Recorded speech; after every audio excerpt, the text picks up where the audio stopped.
shocking announcement from Pope Benedict XVI. The pontiff announced today that he will resign effective February 28th. We've been following this story since the news broke early this morning. The 85-year-old Pope said he came to this decision after realizing that he's not as strong as he used to be due to his age. Popes have resigned before, but the last time was 600 years ago. Pope Benedict XVI was born Joseph Ratzinger in Germany in 1927 to a traditional Bavarian farming family. Shortly after he turned 14, he, like most young Germans at the time, was forced to join the Hitler Youth, but he was not a willing participant.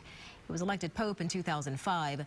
When he returned to Germany as pontiff, he became only the second Pope in history to visit a synagogue.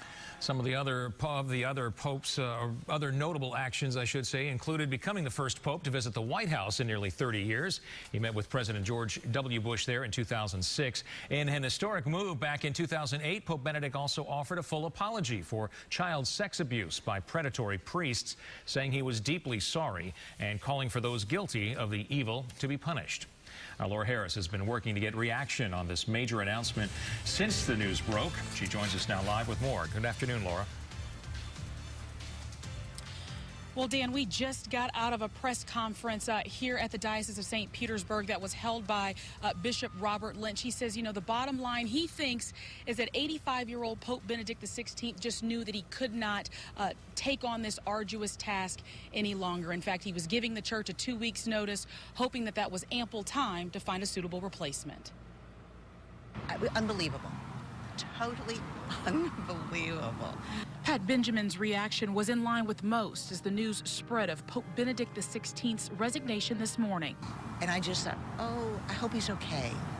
Yeah, that was my first reaction. But the Pope is not okay, citing his, quote, advanced age and diminished health as his reason for stepping down as the Catholic Church's 265th pontiff. Bishop Robert Lynch of the Diocese of St. Petersburg speaking to that today. From what I know and knowing the man the way I do, thinks that it's a decision that I just can't deliver what people expect of me anymore for physical limitation reasons. In his press conference, Bishop Lynch said he was in no way worried about the direction of the church, as he says there is always a protocol for secession and the church will move on. We have to continue to get through this horrible period of the sexual abuse of children that has been a part of us. And I have to, let me just say that